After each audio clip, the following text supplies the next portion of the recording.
Good evening, everyone, and welcome back to Gooner Gathering. My name is Posh Bertie, the poshest man in all of sports entertainment, and joining me, as ever, is a man who's just got home. The transport was perfectly fine. It's Gooner Gathering founding father, Gooner Lee Meads. How are you, Mr. Meadows? I am very pleased to be with you tonight, Posh. That's the official response I'm giving on the YouTube live. It's been a very long day. I had a jolly good night last night as well. Got in a bit of trouble with Mrs. M as well. Absolutely. Went out on the at the rubber dub dub. Anyway, Hawkwind is here already saying Jesus. Thank you, Hawkwind, and thank you for joining us already. So thank you very much for that. Okay, I should explain getting in trouble with Mrs. M, right? Because last night I was at my local. We've broadcasted from there before, Posh. The Gardeners in Springfield, not a sponsor, but they probably should be.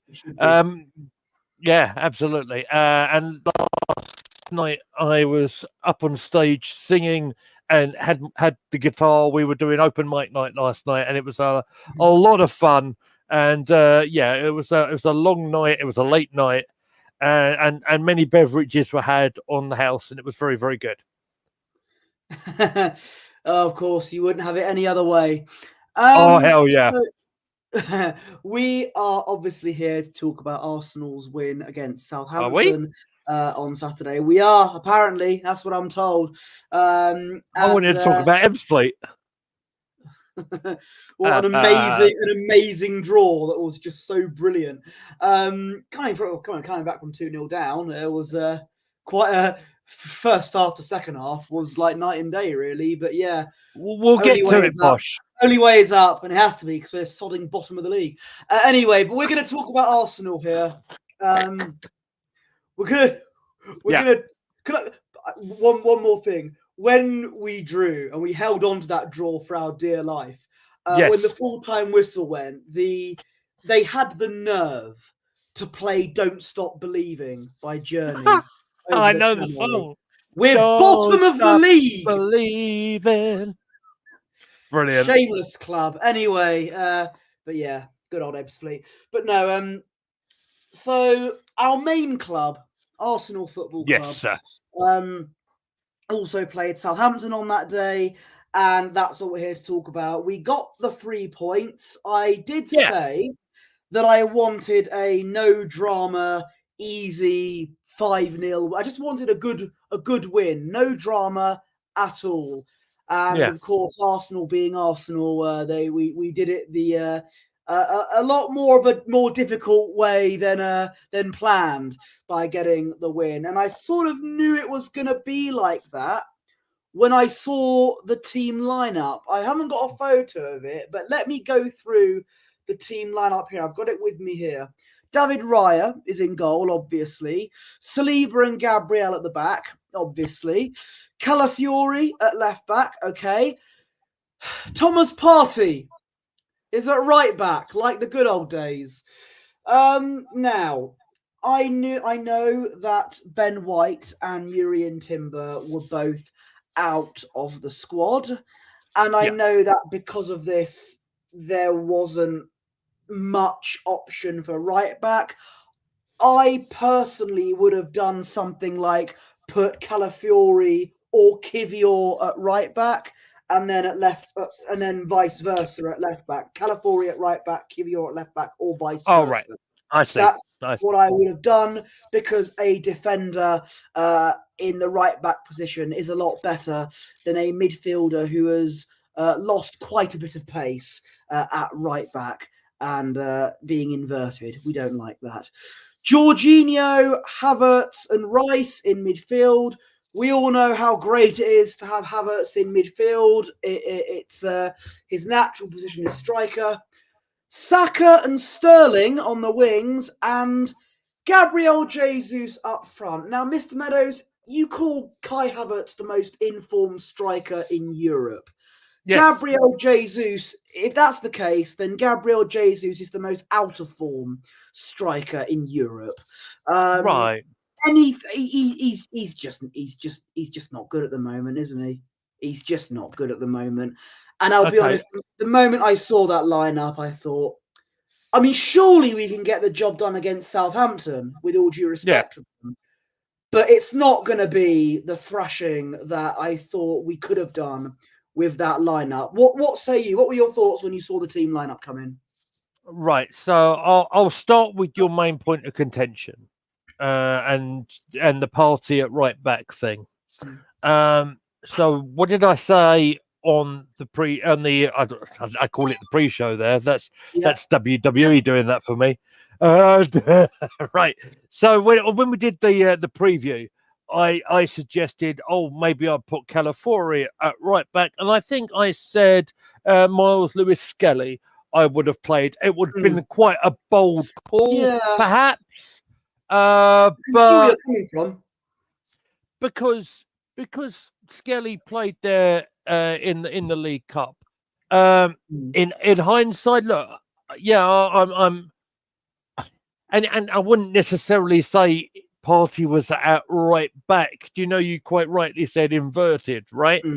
When you say inverted, I don't think you mean Zinchenko inverted.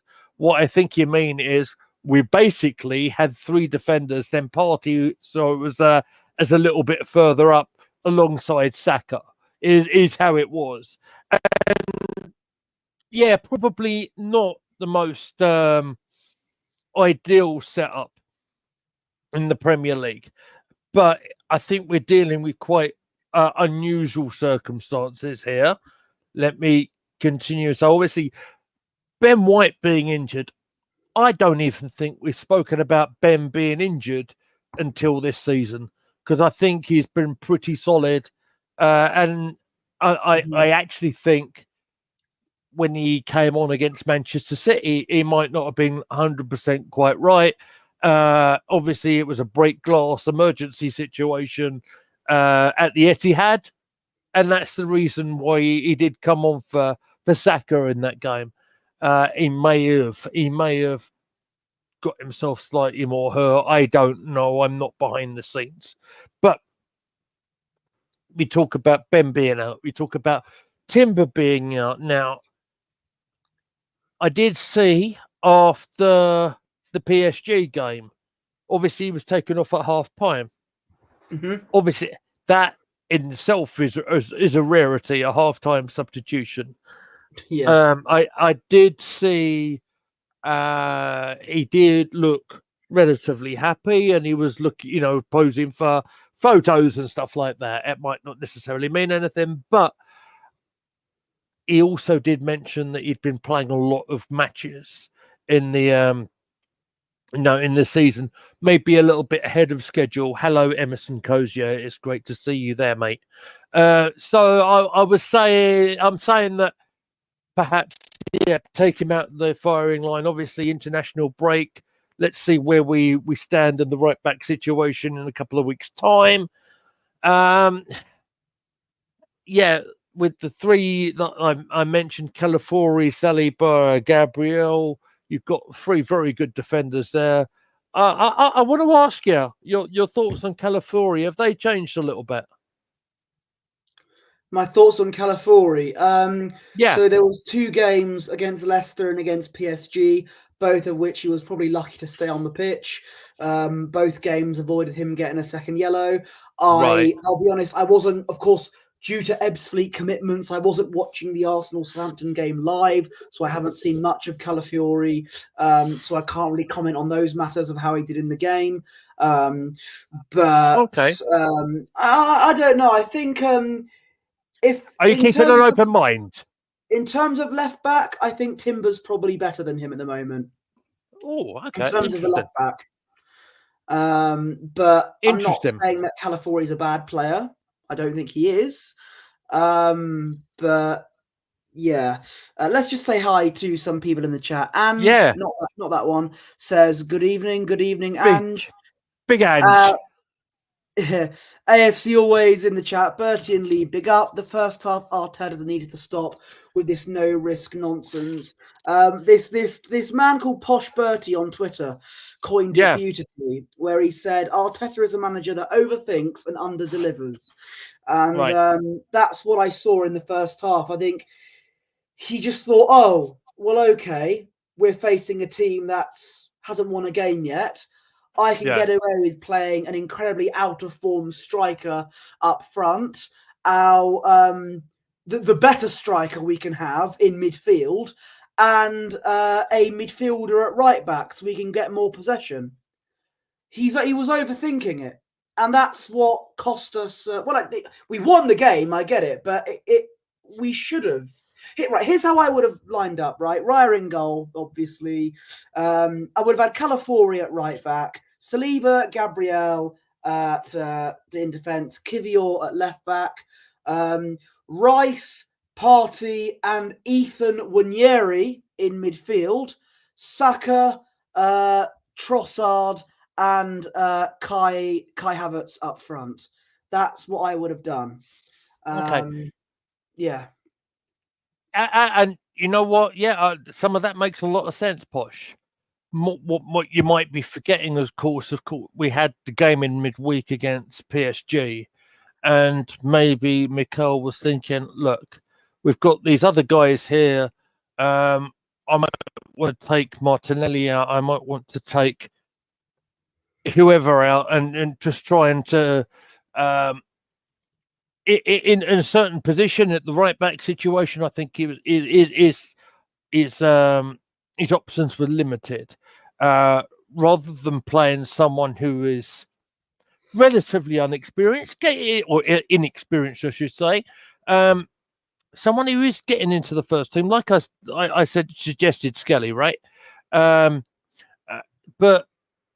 maybe shall I call it a safe option in terms of more of a first team player is Partey. Yes, of course he's not a right back, Posh. You know that as well as I do, mate. But in the games that he has played right back, it's been very much the games against, dare I say, the lower part of the Premier League. We're talking about, obviously, Nottingham Forest at the start of last season. If we talk about Southampton, these are the promoted clubs. This is a game where we're going to have all the possession. That is why he kind of went with that. You mentioned about Jesus being one of the most out of form. Mm-hmm. Yeah, that's why he's played him, to try and give him a few minutes to try and play himself back into form. That's the only way he's going to do it. Same for Sterling. He hasn't had a start in Premier League until this weekend. I don't think he'd started for Chelsea in a little while. And yeah, he might have showed a bit of rust. Yeah, I agree. But I think the important thing to talk about is let's go and look at how the game went, and then we'll talk about how obviously Southampton went ahead, how we responded quite quickly, and then Arteta make changes to try and get into the win. If you see what I mean, we'll go in sort of chronological order, if you like. Yeah, AFC always says the lineup that Arteta picked could have cost us, like he did last season. Oh, if it was against, and with all due respect to Southampton, if this was against a better team that was more lethal in attack, then yes, it probably would have cost us. It's a lineup I wouldn't have done. It's overthinking, as I mentioned. Raheem stumbling. We'll get to that in a minute, because I think he's referencing the goal for Southampton. Yes, he probably is. But I will say that, yeah, I don't think Arteta against other teams this season would have played this lineup. I think he did it because we're at home and we were going to have most of the possession, as we did in the first half. The only thing that we didn't do really was threaten the goal. I think there was offhand about one decent effort that we had on goal, and that was the captain for the day, Jorginho, that had a decent effort that went a bit wide.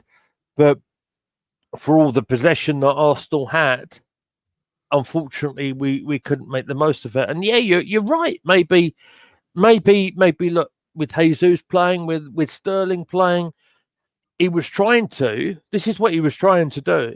He was trying to give some of the other players a bit of a rest into after that game again in the Champions League. And ultimately, when things weren't going right, well, what happened? We'll talk about it in a bit in the second half. But obviously the first half wasn't particularly eventful, apart from Arsenal having all the possession, Jorginho having one shot that went wide, and that was about it. I don't think Arsenal mustered too much going forward. Yes, you're right. Yeah, yeah, you're right. I think Arsenal had the vast majority of the possession. Jorginho had a shot that went wide, as you mentioned. Like I said, if we had a stronger lineup, we probably would have been 2-0 up, maybe even more going into half time. But of course, look, second half came about, and wouldn't you just know it? I believe this was the first attack that Southampton had, courtesy of Sterling, stumbling over, practically giving the ball away. I don't know why so many fans are turning on him right now. I mean, you were all so excited about signing him. You were all giddy at come deadline day. A bit weird that.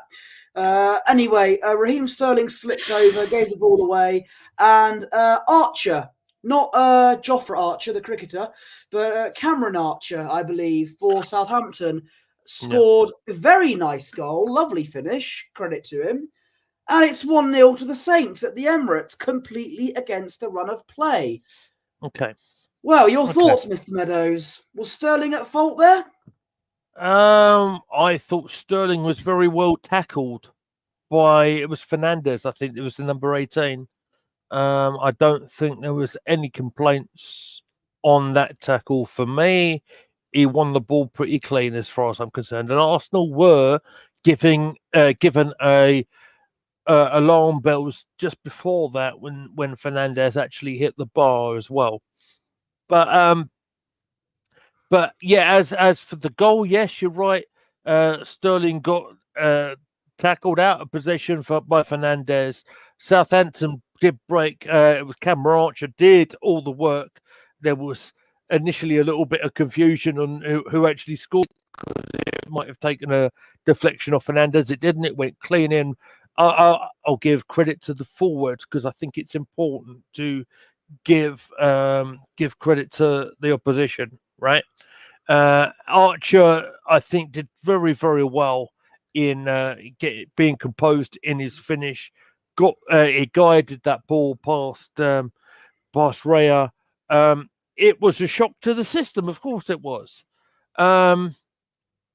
but it kind of woke Arsenal up a little bit.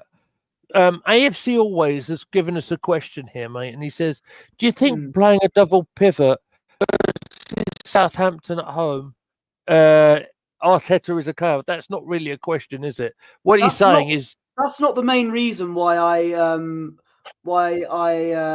I was not best pleased at him when the lineup came out. That's not the main reason. That's not the reason, full stop, actually. The main reason why I wasn't, I was critical of Arteta was when the lineup came out, was playing Jesus, playing Partey at right back, and playing Havertz in midfield. Can we get this right, Posh? Can we get this right? Because he wasn't. Havertz and Jesus were the ones who were up top. Jesus was the one that was further forward. Havertz was a little bit further deeper. Saka was on the right. Sterling was on the left. And you had obviously Jorginho in the middle. Of course, you're talking about Partey, of course, playing at right back, and Calafiori, Gabriel and Saliba, and Rice, of course, is the one I've missed out in the midfield. So let's get that right. Sky Sports might have changed what they did over that. Okay, so let's get that clear. Now, playing a double pivot. You're also saying you've been a bit of a apprehensive about you might have played Ethan Nwari. Now, Mm-hmm. yeah. I hear that. I hear that because I think when Ethan has had his minutes, he's done ever so well, right? If we go back a week, he made a difference against Leicester City. Is that what you mean? You would have rewarded him, right, for his good. Yeah. Anytime I've seen Winieri on the pitch this season, he has done very well. I know it was against Bolton and they're a League One side, but yes, he played exceptionally well, made a big difference against Leicester. I think that he should have been rewarded a chance. And I know this might sound like I'm contradicting myself here, but for a team like Southampton, I think he would have flourished. I think he would have had a good opportunity starting, because how I would have done it, he would have been around players like, he wouldn't have been around Thomas Partey at right back or Jesus up front. He'd have been around more of our usual lineup rather than this heavily rotated side that Arteta picked, which I thought was wrong. Yeah, and you're saying that with the thoughts of not seeing how they're trained, not seeing the stats, not seeing the figures and stuff, what they come back with after training, right? So I'm just for devil's advocate, I'm just making sure we'd have a balanced debate here, right? I also remember when I suggested playing Ethan Nwari a few weeks ago, you shot me down quite quickly, sir. And because it was in the North London derby. But this is still a Premier League game, right? So there's not a lot of difference here. Look, I'm just obviously provoking you a little bit, all right? So don't get angry with me. But what I'm saying is, perhaps Mikel was being a little protective of Ethan, right? He was. Look, I might have played Ethan, and of course, and I said that, but I also understood that he might have wanted to play the slightly more experienced players, and then he might have had the game been a little bit easier. This is Premier League, by the way. There's no easy games in this league, even against the promoted opponents, right? So there is no easy games in the Premier League. So perhaps he was just being a little bit careful. Yeah, and you're right. AFC always, of course, you're right. Playing Spurs away was totally different. Playing Southampton at home, and I understand Posh's point. Of course, I do. What I'm doing here in my role is provoking, like a discussion, right? It's not necessarily what I would have done, but I can also understand why Mikel did it. So if you're not going to start him against Southampton at home, when are you going to give him his chance to prove himself in the Premier League? And I just think if he's only going to be playing against lower league opposition in the Carabao Cup, then this narrative I have of Arteta not caring about academy players is only going to get more likelier. Wow. In fact, I would go as far to say Arteta's attitude towards academy players is the same attitude that he who shall not be named had towards NXT wrestlers in the 2010s. Right. Okay. They get promoted to the main roster and get buried. I should say, because that said person, thankfully, isn't in charge of the company anymore. So, past tense. That's how I feel when it comes to listen, Posh. I've always said here that people are entitled to their opinion. Of course they are. I also think you might be a little bit wrong in that with the youngsters that have even this season, the likes of Skelly played a bit in the Champions League.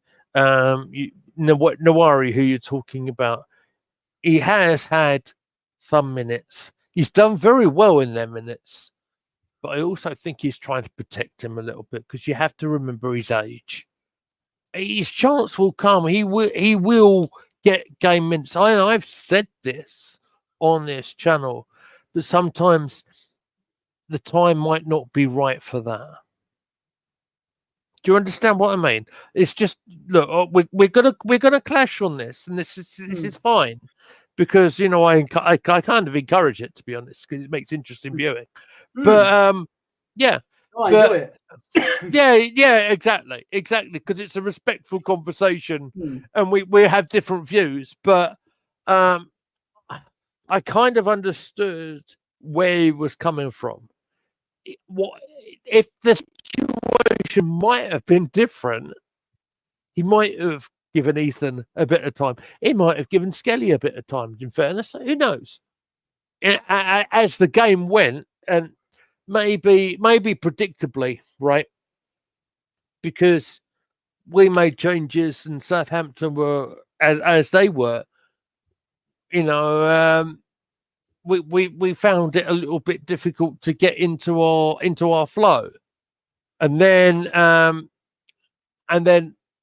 when they scored, I will give the players that were out there credit because they said no, we ain't having this, and then quite soon after, Havertz has scored actually one of my favourite goals that he's actually scored for Arsenal. Yes, we are. Yes, we'll get to these points now because it has been nearly half an hour.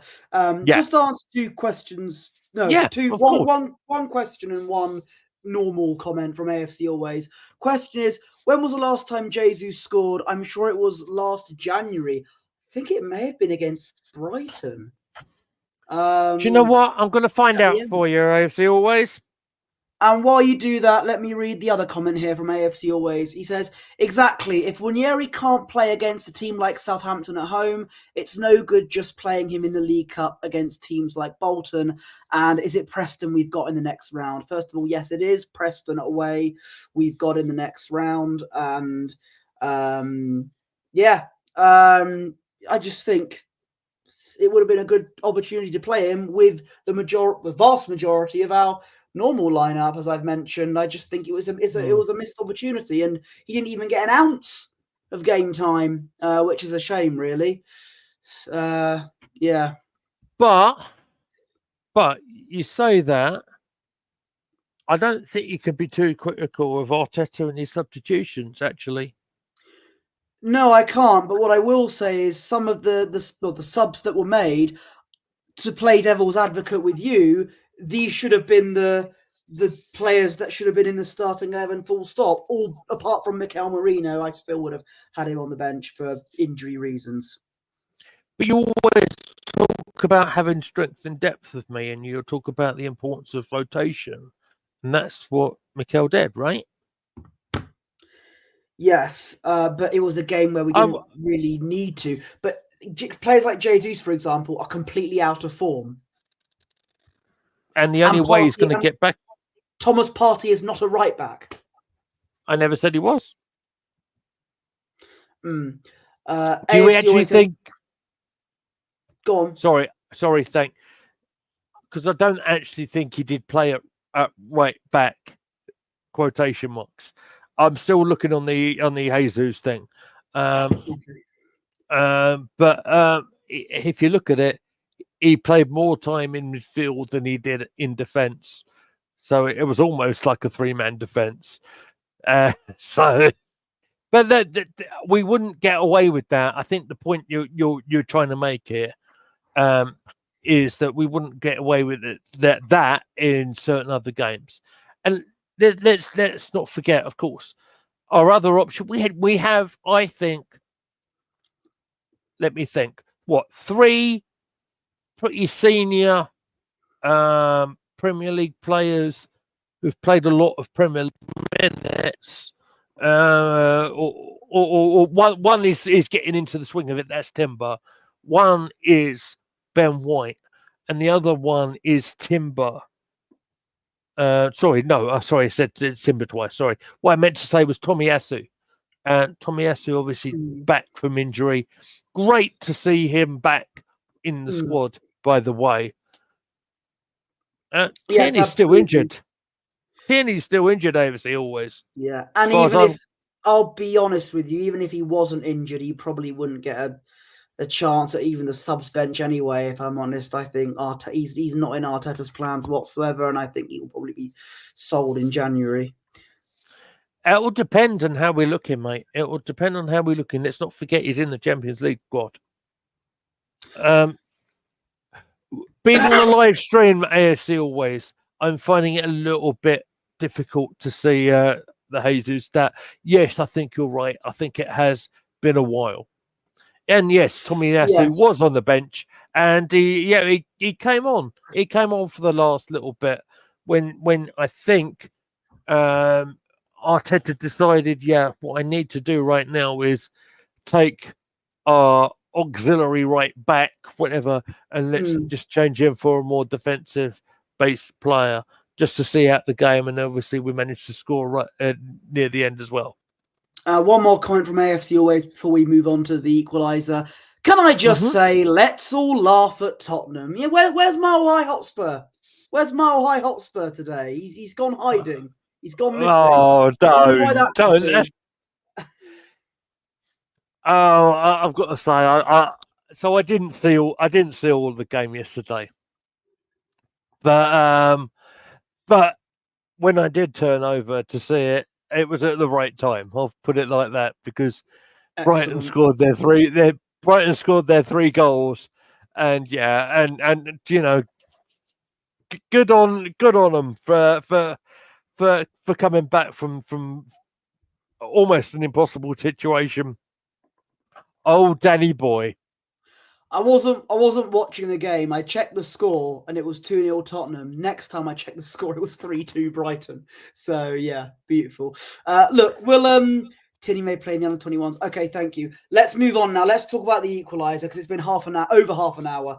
Kai Havertz immediately responded to going 1-0 down. And yes, I saw that. I watched the highlights. I saw that goal. I will say that was a brilliant finish from Kai Havertz, all on his own as well, and off the post and in, which is my favourite type of goal. Right. Yeah, perfect way to respond, don't you think? Absolutely. Southampton were the creators of their own downfall here, I think, because they were sort of playing it around out of defence.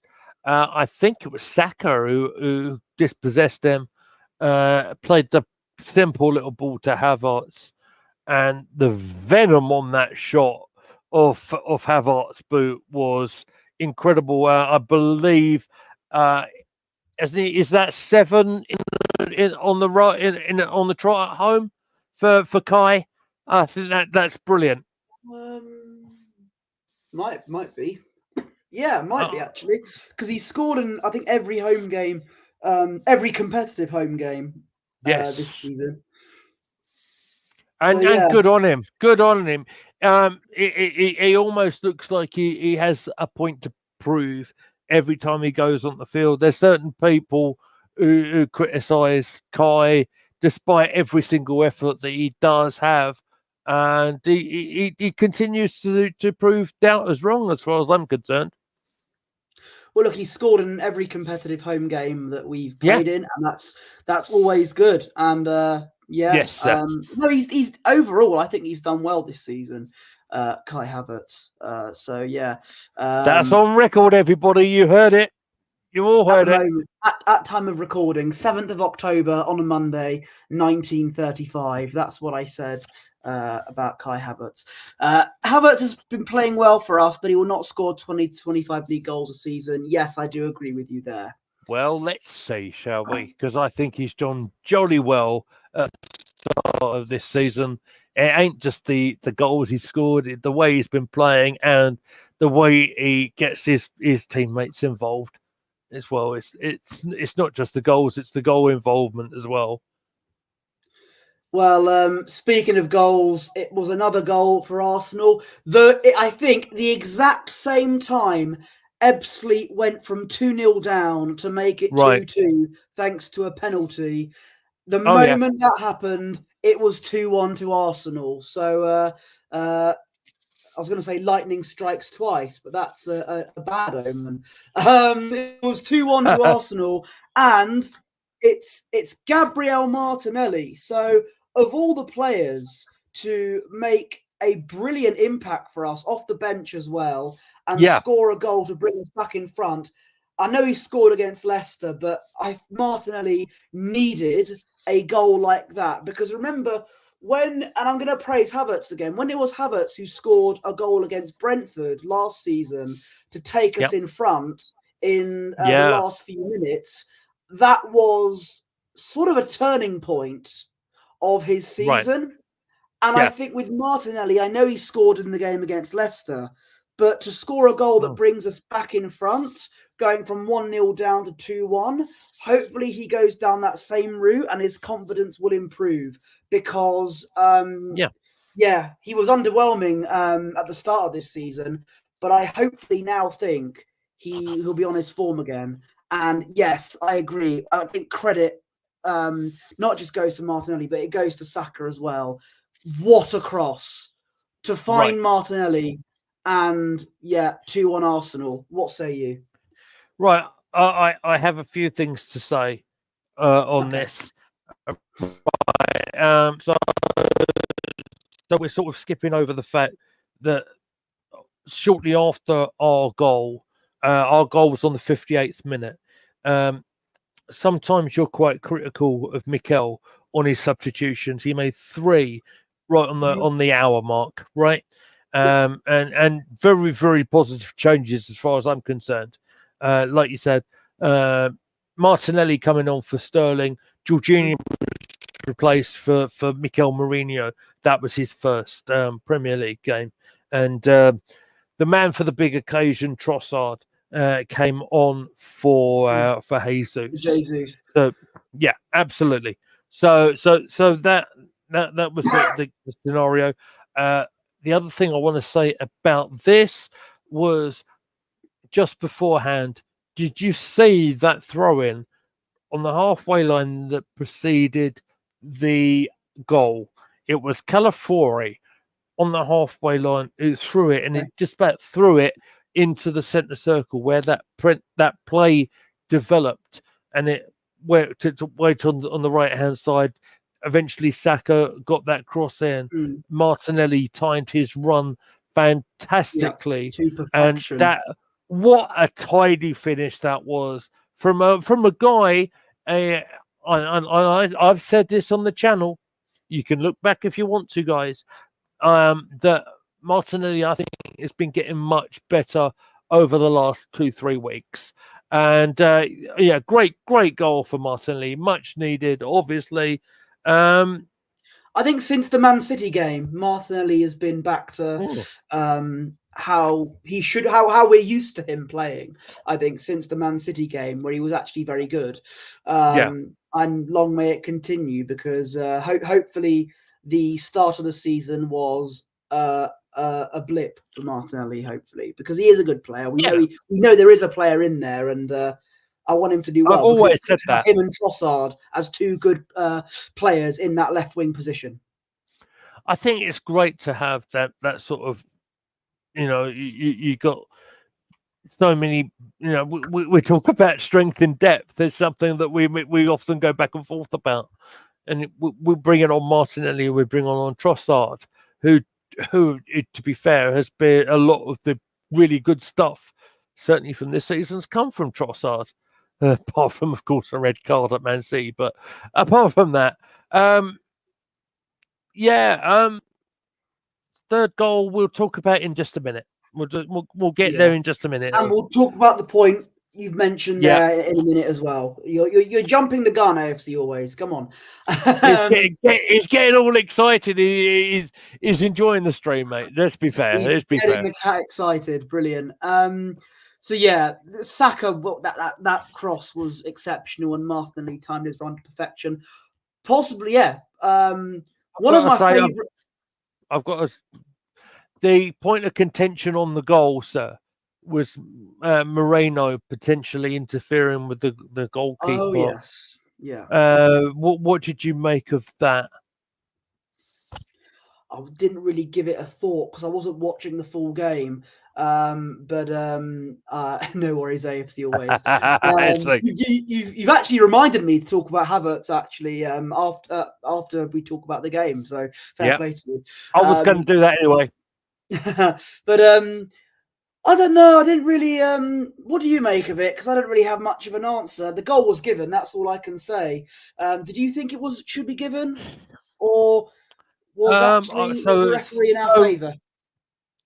So Martinelli timed his run perfectly. Now the point of contention is, of course, Moreno did try and go for it. I think so. Maybe we're a little bit lucky. It sort of eluded him, and Martinelli took it really nicely on that near post for him. And it was a good finish. And yeah, I mean, he had to have judged it perfectly because he went on one of them wild celebrations. So it's good for him that it counted, and he needed it. Yeah, no, I agree with you there. But I think Southampton had a chance to make it 2-2, I think, from a corner of all things. It bubbled to the bar, I think, and Raya collected it. Eventually, yeah. Yeah, so it wasn't all over just yet, even though we were winning. Martinelli was onside, timed it. Okay, yeah. But we put the game to bed, and it was a goal from Bukayo Saka that made it 3-1 in the 80th minute or so. I don't know the exact minute it was, but it was in the 80s. 88. There you go. There you go, sir. Bukayo Saka, and that was Trossard messed it up. Well, it fell to a lucky Saka. ricochet, I would suggest, because the Trossard on his gallop to goal, I think the ball hit one of the Southampton players. He only succeeded in actually giving the ball to Bukayo. Let's give Bukayo a bit of credit. He doesn't often finish. on his right foot as well, and hit it nicely. Didn't mess about with it, and thankfully that was the game won.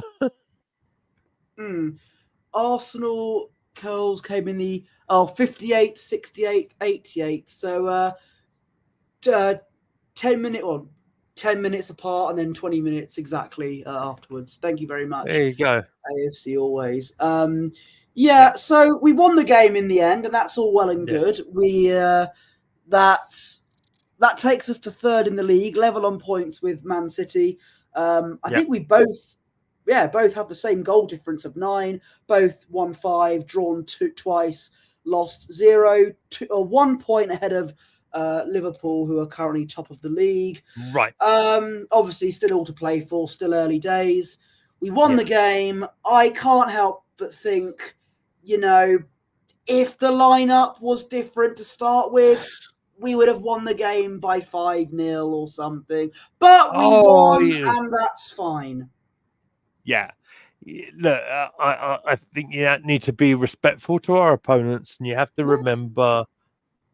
You have to remember that we did play the Champions League game beforehand. That's where he's changed the lineup. Yeah, maybe. Who knows? That's not what happened. Let's report on what actually did happen. And Arsenal, of course, made it difficult for ourselves. But we did come back. They got shocked into getting the equaliser. Arteta made the triple substitution on 60 minutes.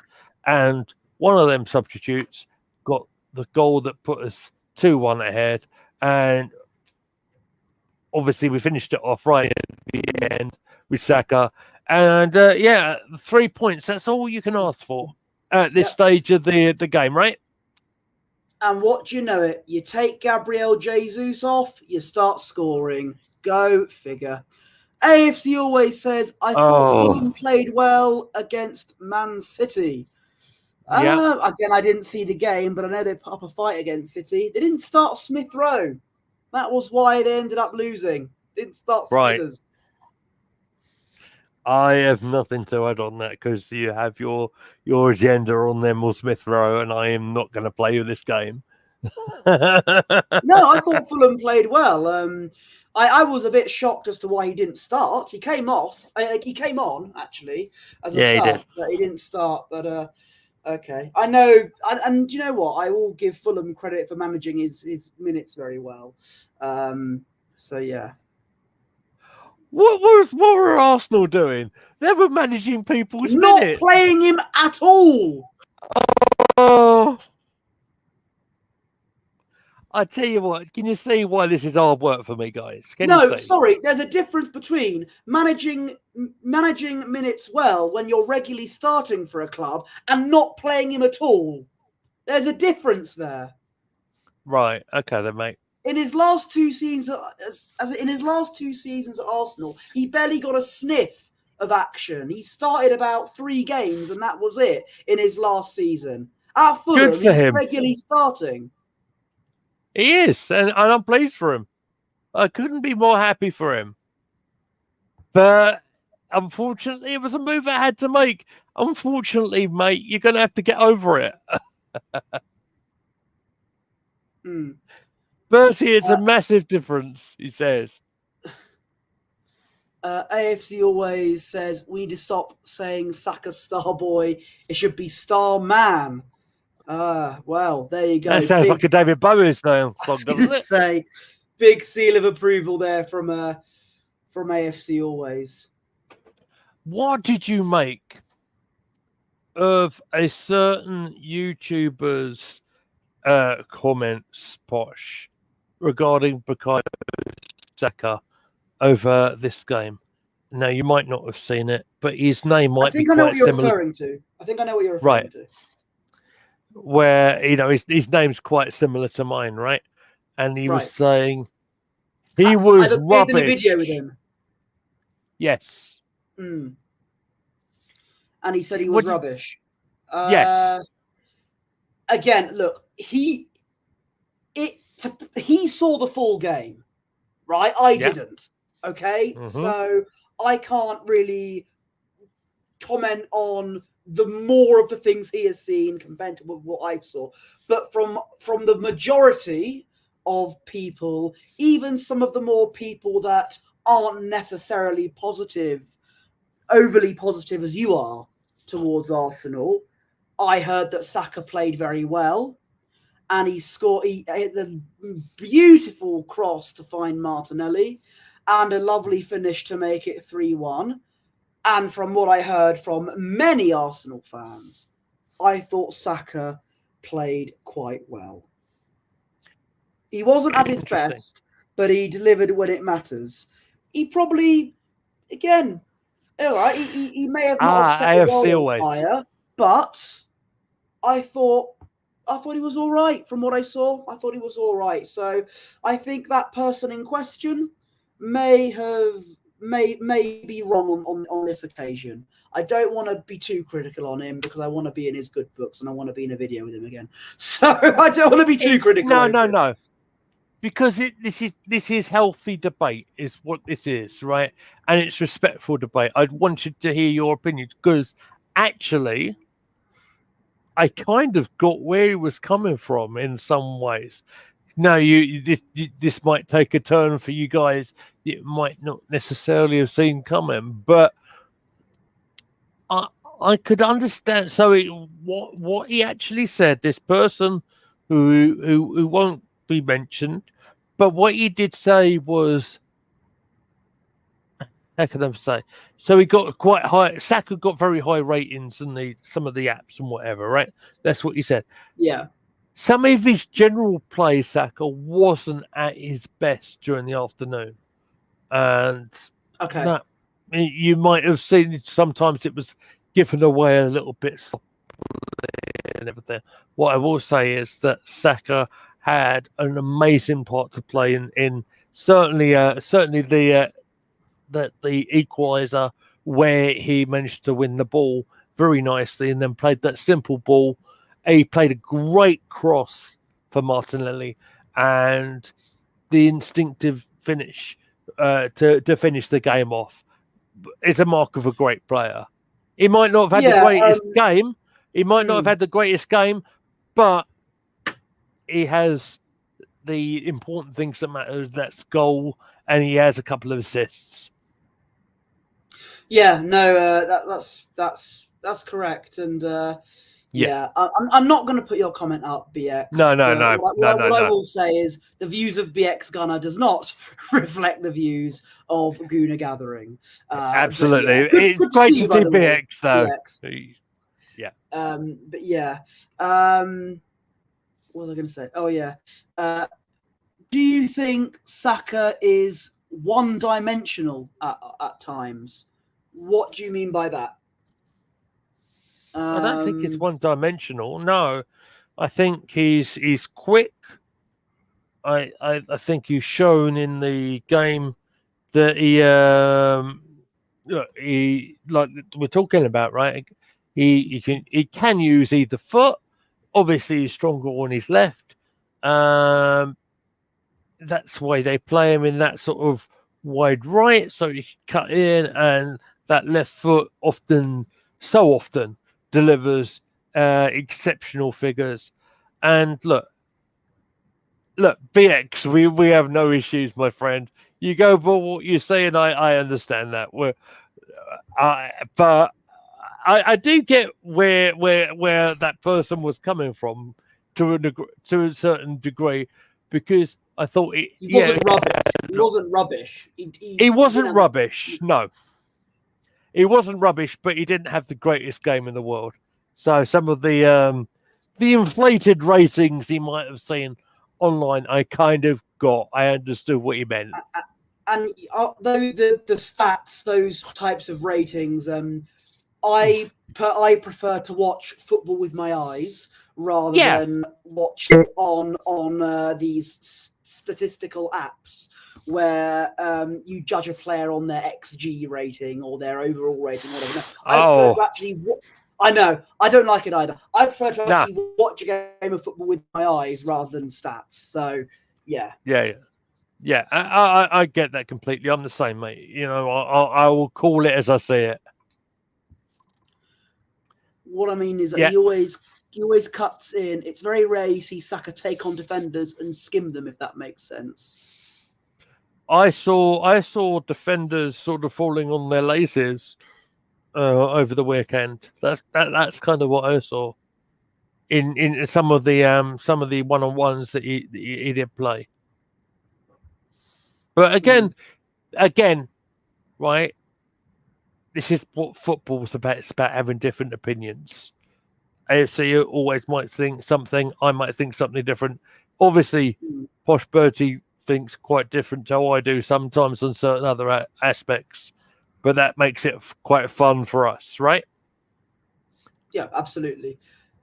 So moving on from the game, we won. Happy days and all that. Happy days are here again. We got some news on Sunday that Kai Havertz has been withdrawn from the Germany squad due to was it a knee injury, foot injury? Or that's what they say. Very much an undisclosed knee issue. Posh is what the German Football Federation had put out, and Fabrizio Romano had retweeted it. So that's when I put the short out. Comment from AFC always there. It wasn't Saka that made the players fall on their laces. It was the Arsenal sprinklers. There you go. That's more of our dark arts. That's what it is. That's what it is. Now dark arts FC. It's the sprinklers that are part of the dark arts now. So yeah, an undisclosed knee injury was it? Came from out of nowhere. Some are suggesting that it's a tactical ploy. But I think, you know, if it's an injury, take it seriously. But it was a bit of a surprise, wasn't it? It was certainly a surprise to me because he played 90 minutes plus. But look, I'm not the one getting the scans. I'm not there doing the medical thing. So I don't know.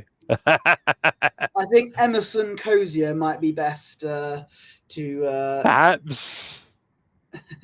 He But I mean, we're seeing players withdrawing left, right, and centre in the international squads. Because I don't know if you've seen Kobe Mainoo's withdrawn from the England squad, as has Conser of Villa. Well, Conser went off injured. Well, Conser properly went Yeah. off injured in the United game. Yeah, he did. Yesterday, so that I can perfectly understand. I didn't know about Kobe Mainoo though. I know there was another player who withdrew from the England squad. I didn't. Was it Cole Palmer who withdrew? It might have been Palmer. I didn't know about. I don't know Kobe about Mainoo, Palmer. I don't know about Palmer, but Morgan Gibbs White has been withdrawn. He's going to miss the next upcoming games too. So obviously, in getting sent off over the weekend, he managed to hurt himself. Okay.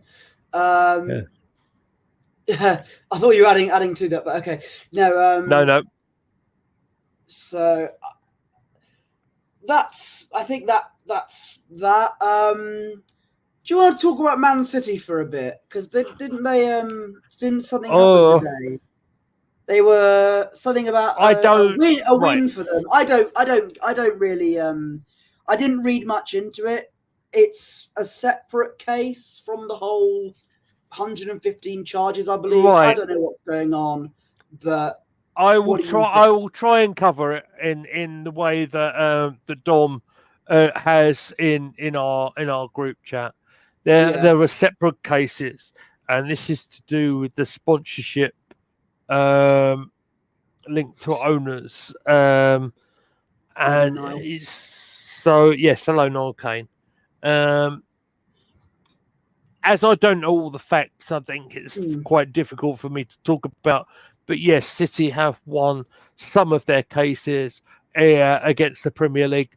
This is completely separate to the 115 charges that they're being talked about at the moment. But what it does is kind of, how did Dom say it?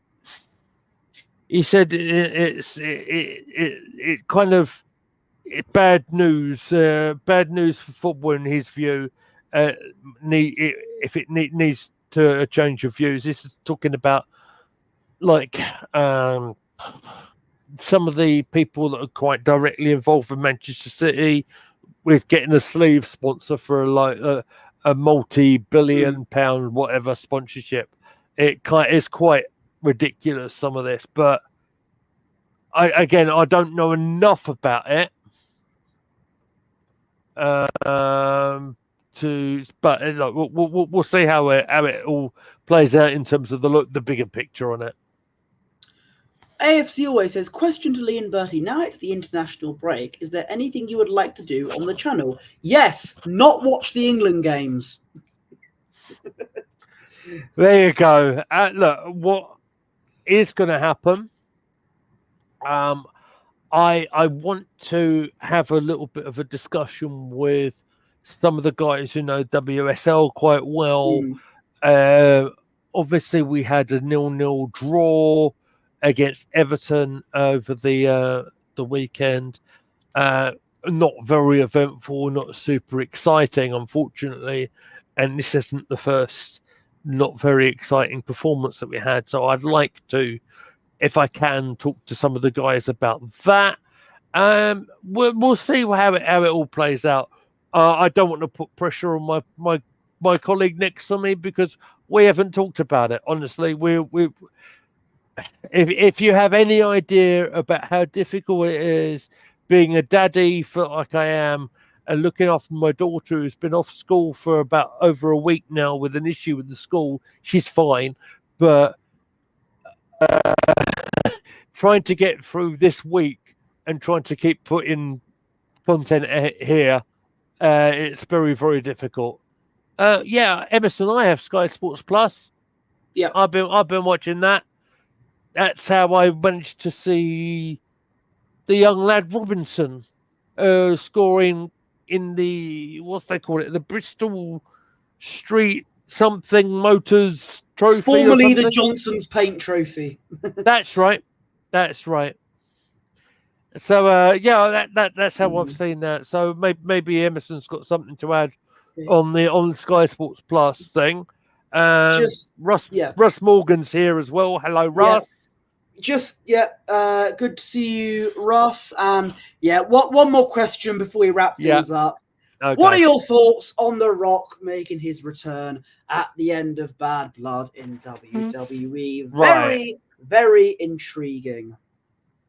Not giving too many clues away of why he was there. He literally done this, then he did this, and then he did this.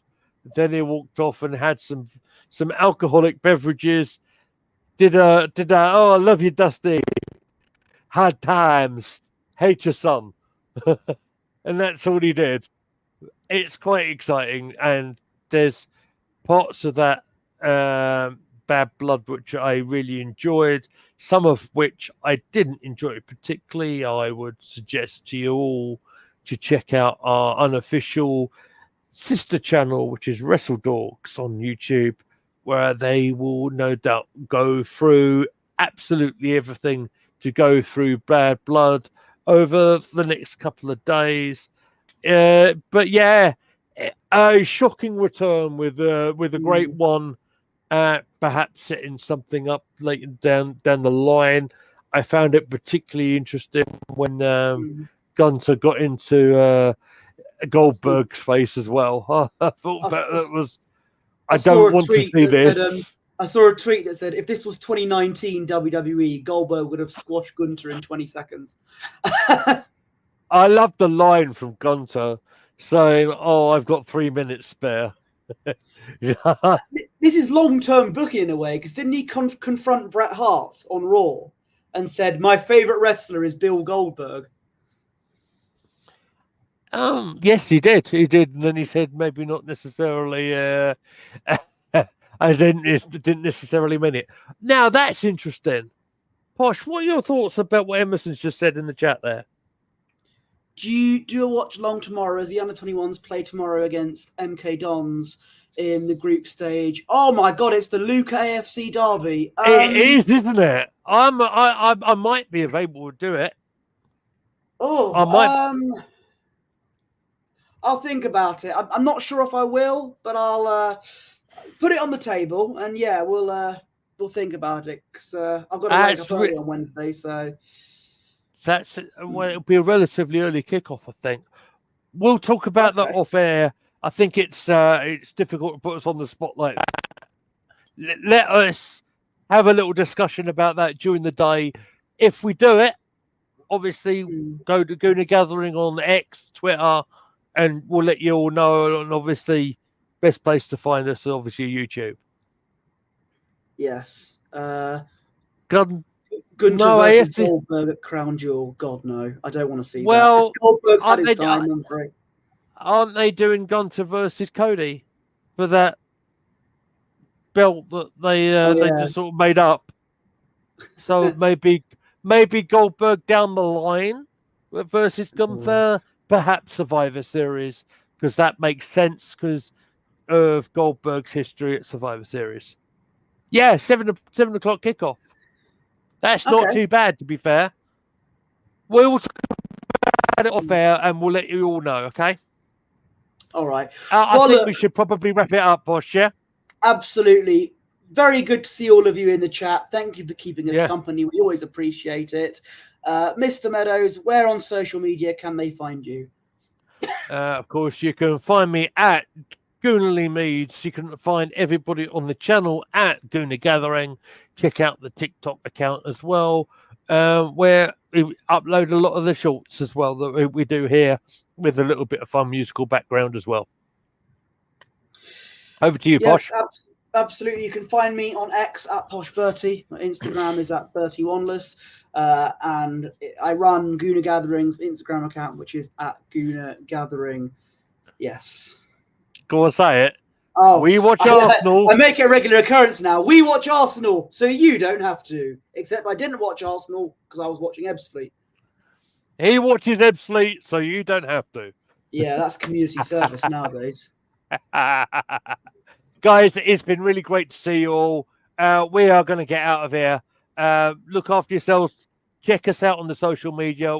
When we come back live, we'll let you know. All right. So, Posh, if you care to press a button, we shall say love you. Bye. A winner is you.